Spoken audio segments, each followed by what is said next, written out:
you're describing is early abandonment. Early abandonment is usually something paradoxically that a more evolved soul signs up for because it gives you access to individuality at an earlier age. See, there's probably, if you look back, there's probably a point at which you as a child realized if you wanted to get a sandwich, you might have to do it yourself because mom's not reliable. If you want love, you have to find something like a dog, a cat, or a toy to love because that's reliable. So if you look back into your childhood and say, in what ways did I take it upon myself to meet these needs that weren't getting met by mom and dad? You'll probably find that you begin to individuate very early. The problem with that, by the way, is that when kids are forced into individuation too soon, they can have a midlife crisis as early as 18 years of age because they haven't had a childhood yet. They were pushed into adulthood by circumstances of survival. And so the child gets so repressed in them that it starts bursting out of them as early as 18 years of age. And that's a midlife crisis. It can manifest in ways that look like you're reverting into the childhood archetype, such as avoiding responsibility at work or avoiding the responsibility of a body.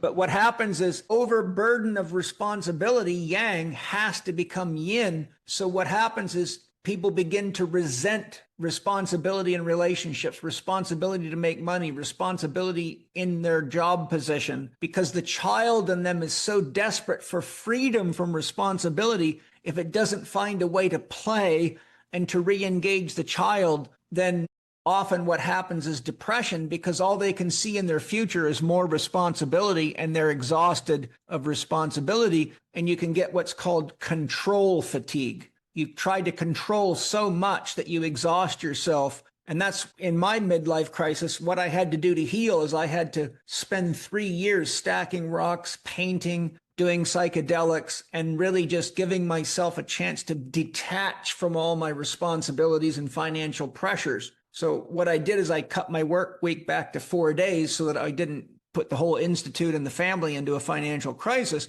But I devoted 3 days a week to doing nothing but what I wanted to do. And I made that my sacred time. And so after 3 years of that, I regained my interest in talking to people and helping people. But during that 3 years, I was just limping through my work as a therapist and a teacher and a guide because I was doing it out of responsibility to everybody that depended upon me. But if you ask me, what would you rather be doing right now? I'd say I'd love to just fucking walk out of here and go stack some rocks or smoke some pot or dance naked in the fucking street. But I don't want to be doing this. But you see, to give you a point, my father tasked all of us with adult responsibilities from age 8 onward. We had no childhood. So by the time I was 50, I was done with the responsibilities of an adult. It was just too much to carry. So I had to give myself 3 days a week of total childhood and bring the child back into my consciousness and let it know I loved it enough to listen to it. And I had to nurture that child. And that came also, that 3 years came with an intense revisiting of my pain over my brother's suicide and my father's death and my parents' inability to get along, stay together, my anger at my stepfather, my anger at my father for leaving my mother alone and leaving me with a fucking prison guard of a stepfather. So I had to do a lot of deep healing with all the parts of myself where the child was angry, confused, and upset in me. Because when you have so much responsibility that you don't have time to connect to your emotions and play them out, play is a very good therapy, then what you end up with is a buildup of repression that can actually lead to a volcanic experience. And it happened to me. My midlife crisis began the day I had to open the Chek conference, where we put on a big conference for Chek professionals around the world. And I had to give the opening speech. And I had no idea it was coming. But when I got on stage and went to speak, tears just poured out of my eyes. And I couldn't talk. I was so emotionally blocked. And I just then told them a story about why I was crying and how exhausted I was and how painful it had been to get here, to be able to share this with them. So I really just openly said, you know, I'm exhausted and I've poured my heart and soul into creating everything so we could all be here, but it's been hard.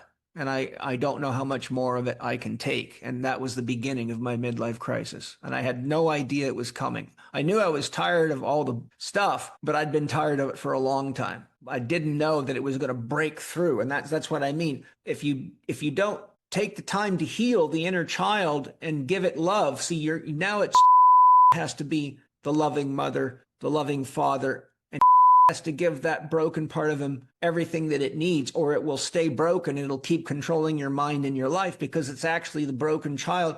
See, wherever we have a childhood wound, that part of us that fragments, which is soul loss, stops developing. So the little that went through the experiences he just described still sees the world through those eyes. No matter how hard I try, I can't get mom and dad to love each other. So that's what soul loss does, and that's what soul recovery is for, is to go find those parts, which is all laid out for you in the Principle of the Eight. But you got to really take the time to console those parts, let them know what's true now, and say, little, we've been together for a long time, but what you don't realize is that we've been very successful in this way and in this way, and that we do have some freedom, and that we do have help, and that we do have a community that can help us. What would you like to do now so that we can become one together? Because we're a lot more free than you realize. How can I love and support you so you feel loved and you know that it's possible to experience love? And little might say, I really want to go kick a soccer ball. How often would you like to do that? I'd like to do that for 10 minutes every morning at least.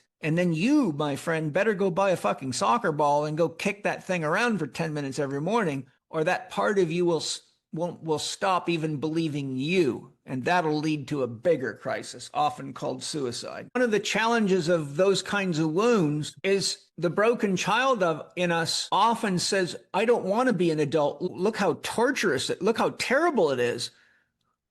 And so there can be an inner rejection of the broken child parts on us towards spiritual development, because the child can only see the responsibility coming. It doesn't see the freedom because it doesn't know freedom. So we have to be very conscious that the soul fragments inside of us don't abort our development, because the child that has been given too much responsibility or too much burden immediately associates with adulthood with burden and responsibility, but doesn't realize that we can heal the child and carry it into our adulthood. It's very important for me to paint, to stack rocks, to drum, rattle, make music, play with the kids when I can, do games, like I'm working on getting better at a lot of those things. But there are certain things, like I much more enjoy painting and being alone to let my kid out than I do playing a board game with the family. For me, I can't really be focused on what's happy making for me, because I really am not excited about board games. I have to take that as an adult responsibility. So the little boy in me says, oh, we don't really like that game. We'd rather do this, so I have to kind of balance, what does my little boy want to do and what does it have to do, because it's an adult responsibility. So there's always that tension inside of me between the wounded child that had to work on farms and work long hours, even when he was sick and when he was hurt, and the responsibilities of being an adult. So you see, what I'm sharing is that the broken parts of us are often afraid to become an adult because their association with adulthood is painful and lacks freedom. There's no time to kick a soccer ball when you become that adult. So this is why soul recovery and healing complexes is so important, because the more emotional charge there is, the more it takes over our conscious mind. In other words, the ego cannot repress it, because if we don't heal that, ultimately it leads to addiction and self-destruction in some way. And then the soul can't fulfill its mission in life. The fact that you or any of you are here is only because your soul knew that this was essential to your own evolution, because the number of people that you could choose as a teacher for meditation or any of this stuff, the internet's just chock-a-block with this shit. So something in your soul already knew who I was and what I was here to do, and said, I'm going to take this path as hard and scary as it is, because we already had an agreement. Somewhere along the line, I agreed, I will be there for you when you need me, and I will wake you up to how to free yourself from the hard task you came to accomplish in this lifetime. And I'll do my best to make it as easy for you as I can.